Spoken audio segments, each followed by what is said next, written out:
So here's the truth. When I look back over 18 plus years of building online businesses, I have made some major marketing mistakes. Mistakes that have cost me hundreds of thousands of dollars of income, of clients, of opportunities, things that I'm still kicking myself today when I look back on those things. And I'm like, man, I wish I would have navigated this differently. And in this episode today, I want to share with you some of those mistakes and the lessons that I've learned about marketing along the way, things that I'm so excited to be able to offer to you because these lessons are going to make the journey of marketing for you so much easier. And my hope is in you avoiding some of these pitfalls, you're going to be able to move forward so much faster and grow your business so much more quickly because you can sidestep some of the biggest issues that I ran into along the way and just grow your business so much more easily and so much more quickly as a result. Super excited to dive into this today. Can't wait to share this with you. And I want to start by taking you through a brief journey of my own experience growing my online coaching business from zero to over $500,000 a year in sales, which is where we are today. Because a lot of these lessons are things that I've learned through that experience. And I want to share with you what I was doing to market this business at each stage of my revenue. Because the truth is, the marketing plan that I'm using today is very different from the plan that I was using when I first got started. And also, the plan that we're going to be using moving into 2025 is actually shifting significantly too, based on some of the lessons that I've learned even today. So I want to walk you through this and share with you really what I've been doing at each stage of this business to help it grow. And really, this business is not my first online business. I've been building online business for close to 20 years now. But my basically when I started this business was back in 2021. And the backstory actually to the pre-business was I was working as a director of sales, helping one of my close friends in his business scale up his business. And one day he called me. This was about a month before my partner, Kimberly, and I were about to move to Colorado. And he called me up one morning. This was like a couple minutes before a team meeting. And he said, "Jason, I'm sorry, this is not working. I got to let you go." And I've never been fired before. I've never really had a job before, I'll be honest. This is like my first real official job, other than like working at a pizza parlor in high school. I've always been an entrepreneur. But I realized through this experience that I'm unemployable. Like I am not someone to work for other people. And I'm really grateful that I got fired. But it was at that period of my life, which was around 2021. This was like, I think it was like early days of the pandemic. This like totally turned things upside down for me. And it was just before we were about to make this major transition out to Colorado and basically start an entire new life in a new state. We were living in California at the time. And I was at that period of my life really asking myself, like, what do I want to do next? I had another business that I had been running on the side that had kind of dried up because I had stopped working on it, but it was producing a little bit of income. But for the most part, I was kind of like a free man again. I was like, okay, what do I want to do now? And I realized this thing that I'd always had a passion for, which is entrepreneurship and helping build online businesses. This has always been something I've been doing since I was like 13 years old and made my first sale online. I wanted to help other people do this. And so that was the motivation behind starting this business. But really, in the early days, I started the platform again from zero. I'd been running another online business before I became a director of sales, but it was in a completely different niche. I was helping musicians. And so I basically started this business over from zero followers effectively. My first two clients were actually people that I knew. One of them was someone who was on my sales team when I was director of sales. And one of them was a friend of Kimberly's. And so my first month out of the gate, actually I had a pretty good month. I had like a 10K month, like month one. But after that, it was like crickets because I had no audience. I had no platform. So I was like, okay, well, what do I do to actually kickstart this business? And initially, my marketing plan was very simple. It was, I'm just going to get in the DMs and have conversations with people. I'm going to use intimacy and turn this quote unquote disadvantage of me being small, basically not having any audience, into an advantage. a lot of people I mentor who are maybe in the earlier days of their business, they look at where they're at and they're like, oh, I don't have a lot going on. I don't have this big audience. And I'm like, great, that's a huge asset because you can do things at that stage in your business that other people can't do who are further along. Other people who have larger platforms, like, the fact that we have an email list of like over 10,000 people today, I can't do the same things that I was doing when I was first starting. I couldn't, establish the same level of intimacy and connection with every single person in my audience today because there's so much more of them. But if you're in the earlier days of your business, that's a huge advantage. So for me, what I did initially was I was just getting out there in the DMs every day. Actually, what I did was I had a virtual assistant on my team, and he would add 50 friends on Facebook, 50 coaches, because that's who I was working with and serving at that point as friends. And about 25 of them would accept. And then I would just send every single one of them messages, and I'd connect with them, and I'd ask them about their challenges and their dreams and their goals when it comes to their business. And if I thought I could help them initially, I was just like, hey, do you want to just hop on a call? And I'm happy to take a closer look and give you some free advice. And those calls, many of them turned into sales calls and turned into clients. Initially, honestly, this approach was not particularly effective because I didn't really have much of a platform. People were like, who is this guy? So I was like on these calls all day and just hustling, having all these conversations, and it was somewhat effective. I mean, I started making money. But then after that point, I was like, okay, well, me just having all these one-to-one conversations with people is not a great use of my time. So I was like, okay, how can I start to use content in this whole process to warm people up and to start to better leverage my time? And at that point, I was probably making around like $5,000 a month. So I was like, okay, let me start creating live trainings. And I launched a Facebook group, and I started going live every single week in that group. And I would just get on camera like this, and I would share trainings. And I would go live and talk and teach. And so now when I was having these conversations with people, instead of just getting on free coaching calls with them and spending all that time coaching them, I would say, hey, we've actually got this training inside our Facebook group. I think it'd be really helpful for you based on what you share with me. You want to go check it out? And I was redirecting people to those trainings and growing my group. And many of those people would come back to me after watching those trainings and say, hey, I'd love to learn more about coaching with you. So I started using content as a way of creating a bit more leverage around my time. And that started to allow me to grow my business because I was able to speak to more people and have effectively more quote unquote conversations with people because I could record a video and talk to like 100 people or 1,000 people at once. And that got me maybe to around 10K a month. So when I help people grow, and particularly, if you're in the earlier stage of your business, maybe you're sub 6 figures, oftentimes what we're looking at initially is intimacy, right? It's how can you build those one-to-one conversations into what you're doing, reach out to people, establish those connections with them. And then it's how do we start to introduce more content to allow you to leverage your time? So this is what I was doing, got me to around 10K a month. And I was like, okay, this is good, but I got a big vision. I want to scale past this point. And so I was working with a business mentor who recommended paid traffic. He was like, you're at a really good spot right now. You got a little bit of cash in the bank.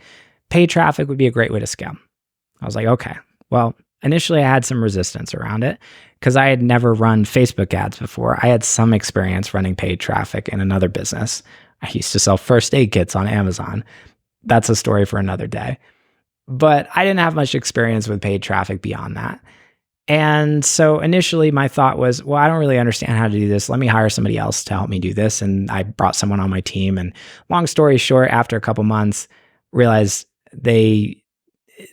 and I don't mean to disparage anyone. She's just a wonderful person, but I just don't think she did the best job at setting up our ads. And I realized that actually I could set things up much more effectively. And I learned how to do paid traffic myself. I ended up going through a course and learning more about this. And I realized it wasn't actually as hard as I thought it was going to be. And this is oftentimes, a big mental block that people have around paid traffic. They think it's going to be super difficult. And when I mentor people, one of the biggest limiting beliefs people have that stop them from paid traffic is like, oh, it sounds really scary because I've never done it before. And I'm like, no, it's actually not that hard, especially today. with Facebook, Meta, all these tools, they're so easy. So anyways, long story short, I basically learned how to run ads and set up a very simple funnel. And basically I was advertising like a free guide where people could opt in and they download the guide and then they end up on my email list, and I start sharing lots of content. The videos that I was recording in my live group, I started sharing those out to my email list. And so I had all of these people coming in through paid traffic every single day. And that really started to allow me to grow and scale much more quickly, because now I wasn't limited by all of these one-to-one conversations in the DMs anymore. I could get in front of a lot more people at once because I was getting so many more leads coming into the business. So this, over the course of 6 months, took me from around $10,000 a month in revenue to around $60,000 a month in revenue in the business. Now, not all of that was profit because now I was spending money on ads, but on average, for every dollar I would spend in paid traffic, I would get about $3 back. So it was a pretty good trade. Now, around this time, I also started creating a little bit more YouTube content. And so I was publishing more YouTube videos, but that was a little bit stop and start. We did that for a while, and I realized it wasn't super effective at bringing traffic into the business, at least in the short term. So I basically had this paid traffic engine running in our business. And looking back, this was, I think, one of the first moments where I won't say I made a mistake, but looking back, I think it kind of was a mistake. Here's the thing about paid traffic.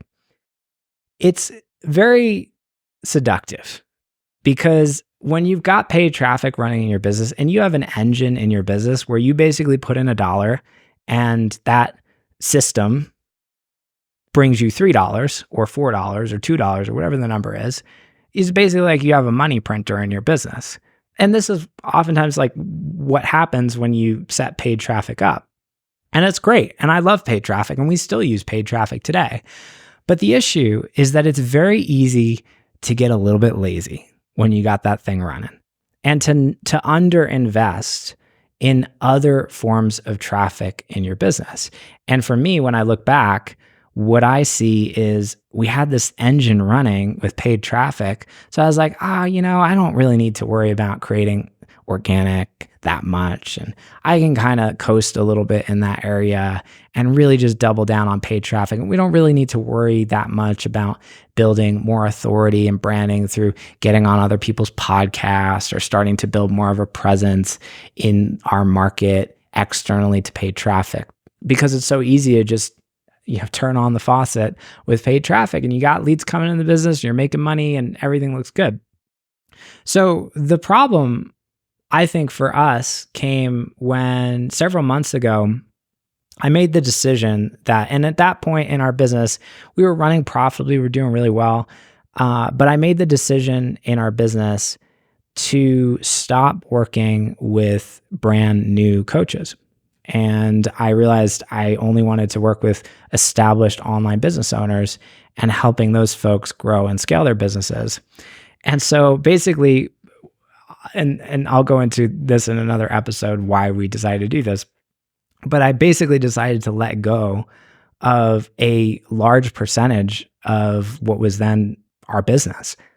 And it was a challenging decision. It took me a long time to really take that leap. And it was not an easy decision to make. But at that time, I realized, I was like, okay, this is what I know needs to happen. My intuition is guiding me towards this next step. I'm going to let go of this.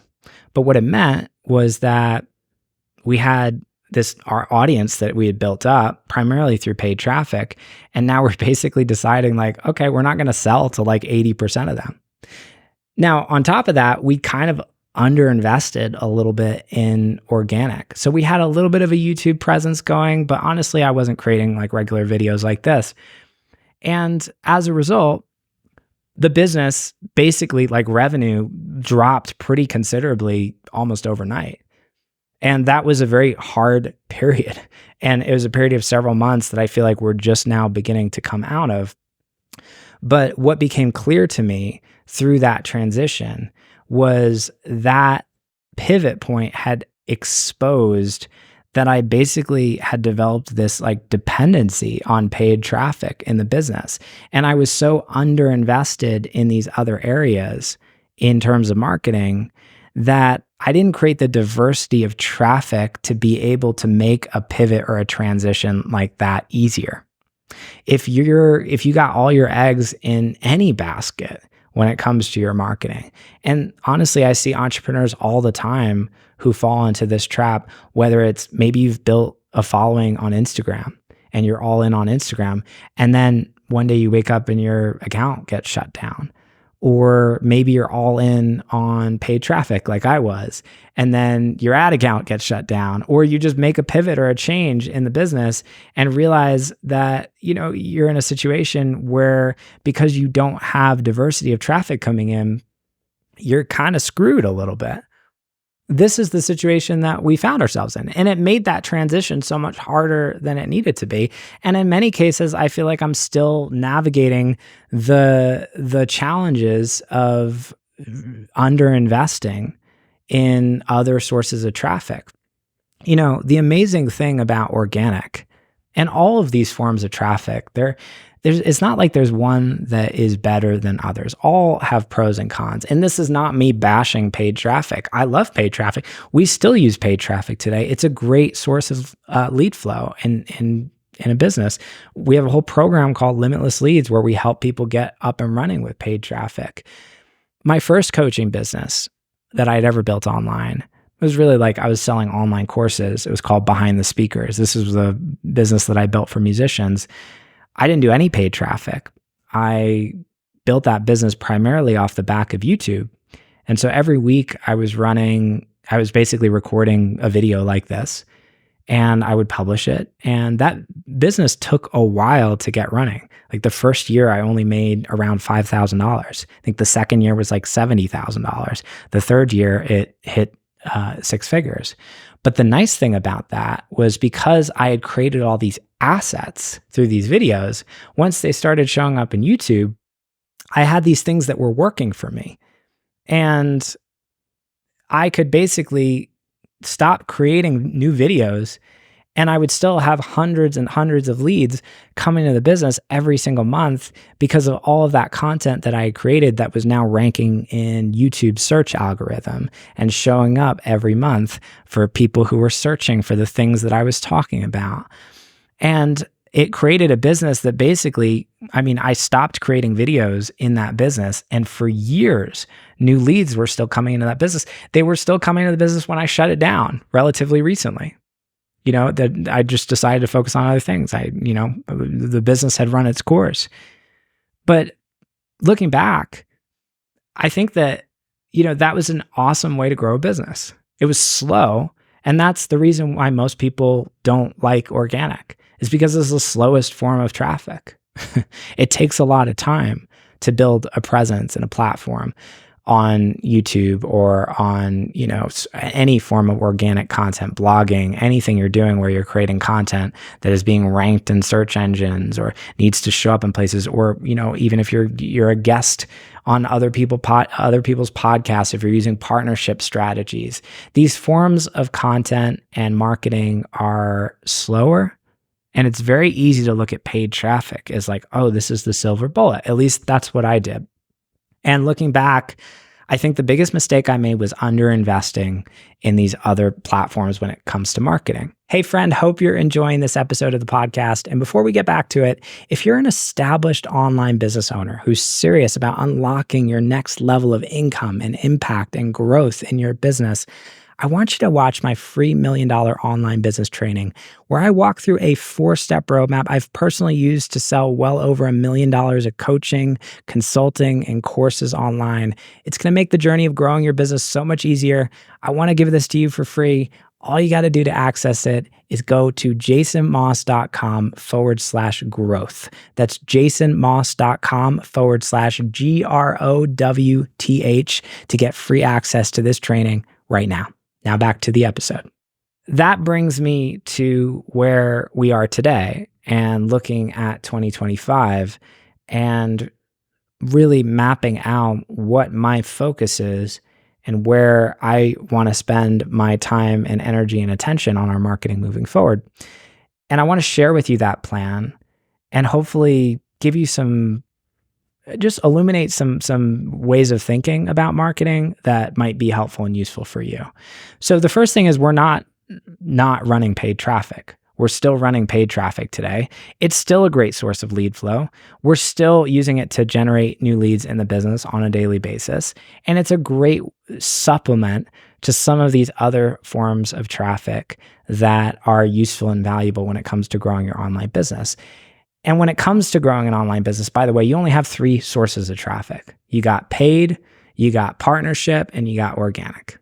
You got paid traffic, ads, you got partnerships, which is getting in front of other people's audiences, and then you got organic, which is you creating content, videos like this, for example. This is an organic strategy, or recording a podcast or something like that. That's organic content. All useful, all have pros and cons. Here is the shift that I'm going to be making to my marketing moving forward. The focus moving forward is going to be on creating assets that have long-term potential value. Very, very important to think about. Now, when it comes to growing your online business, there are so many activities you can do when it comes to marketing. So many different ways you can spend your time. You can do what I was doing when I first started my business, go out in the DMs and just spend hours a day DMing people. You could do well with that strategy. You could go invest a bunch of money into paid traffic. The problem with those approaches is that you're not building any assets when you do. When you have a DM conversation with someone, you might be able to create a connection with that person in the moment that makes them more likely to buy, or maybe you can even make a sale in the moment by having that conversation. But after that conversation is over, you have nothing to show for it other than that relationship that you built with that person. If you invest $1,000 into paid traffic today, you might be able to get a certain number of leads into your business. But the problem is, after you've invested that $1,000, other than the leads, you have nothing long-term to show for it. Versus creating a video or a podcast episode like this. I can record this once, and people will discover it for years and years to come in the future. I just bought a course from someone on public speaking, and I literally bought it last week or 2 weeks ago. And I found this person on an episode of one of the other podcasts that I listened to, and the episode was recorded 9 months ago. So I found that episode and listened to this today, 9 months later, and made the decision to buy that course based on listening to this person in that episode. That was an episode that someone created once, but there's an asset that they created through that interview, an asset that lives on and creates future value. So when it comes to investing your time in your business, I think the highest leverage use of your time is to create assets, things that continue to live on, continue to have value when it comes to your marketing, continue to bring new leads into your business, continue to warm people up and nurture them into the future, long after you actually record them or create them. So there's a couple of areas that we're going to be focused on moving forward. The first is our YouTube channel. I know YouTube really well, because my first online business, my first real official online business, was really built off the back of YouTube. So I understand the algorithm, I understand how it works. And what I love about YouTube is it's the second biggest search engine. A lot of people don't realize this. Behind Google, YouTube is number 2. Meaning every single day, your ideal clients are going into YouTube and typing in questions, things that they want to know about related to your niche and the problems that you can help them solve. So I'm really excited about doubling down on our YouTube channel. And the mistake that I made, I think, is not doing that earlier and not really taking that seriously enough, because I had this paid traffic thing running on the other side that was like, oh, great. I just got, this engine running that I can just, coast and not have to worry about that. But I'm like really excited about doubling down and investing in our YouTube channel as well as our associated podcast. And the cool thing is I can actually create this one asset just by recording this, because I'm on video if you're watching this on YouTube, as well as I'm recording this with a high quality mic so I can publish the same episode to our podcast. And I can actually create an asset that lives in two places and continues to generate new interest, new audience members, as well as to nurture the people that are in our world. And I record this once, and that can live for years and years and years to come, as well as doing more interviews on other people's podcasts and other people's platforms. This is another area that we're really going to be doubling down on moving into 2025. Because those interviews, not only do they have the potential to allow me to get in front of other people's audiences, where I can connect with more potential clients right away, but also those things live. They live in YouTube, they live in Google, they live in the podcast app. So when people are interested in learning more about me, and they go into Apple Podcasts and they search for my name, there's a bunch of episodes for podcasts that pop up, and they can deepen that relationship with me without me even ever having to have a conversation. So what we are doing moving forward is really doubling down on creating assets that have long-term value. And I say long-term value because there's a big difference between assets that have long-term value potential and other assets you could create that don't. For example, one of the big reasons we really don't invest that heavily into our social media platforms, and when I say social media, I mean Facebook, Instagram, TikTok, etc., is when you post a piece of content on Facebook, it might be seen by a percentage of your audience during the hour or two, or maybe even a day or two after you actually post it. But a week later, it's like it doesn't even exist. And so I see a lot of people, similarly to what I was doing with outreach in the early days of my business, who are spending all of their time creating content for their social media platforms. And I'm not saying this is a bad thing to do at a certain stage in your business. I actually think it could be a good thing to do because it's an easy way to get in front of people to start. But the problem is when that's your only marketing strategy and you're not invested into creating assets that have long-term shelf value, you end up in a situation where you're stuck on this social media hamster wheel, and you have to continue to feed more and more and more into the machine of your social media profiles in order to continue to get visibility.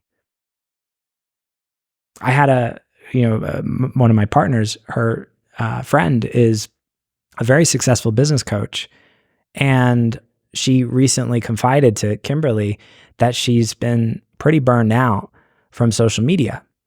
And part of it, and I didn't have the opportunity to talk to her, so I could be completely misreading this, but part of it is her marketing strategy. What I see from the outside in is her marketing strategy is very heavily dependent on Instagram.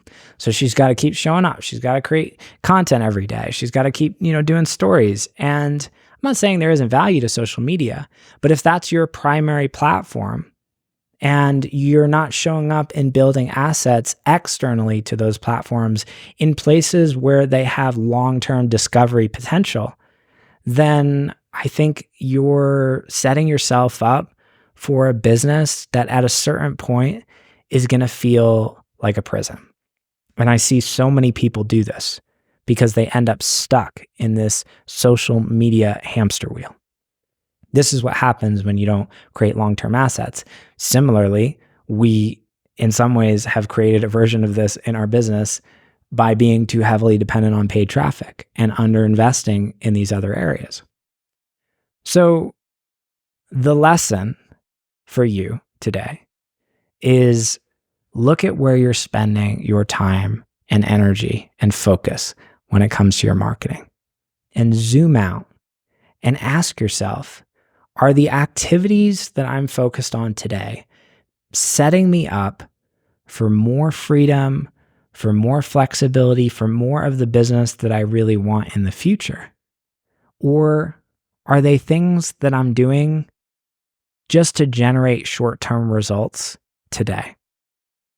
and shifting more of your focus in your business towards creating assets is probably the first shift that I think a lot of people can make, away from things that have no return beyond what you're doing in the moment with someone, and shifting towards creating things that can actually do more of your marketing for you.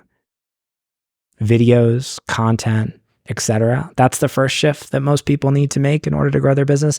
And then from there, shifting from assets that create immediate short-term value, like posting a reel on social media or posting a live or story or something like that.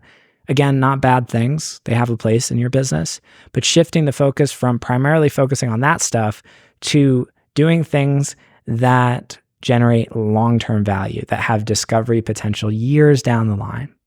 So incredibly powerful, because those shifts are the shifts that are going to set you up 3 years, 5 years down the line for a business that allows you the freedom that I think most entrepreneurs really want.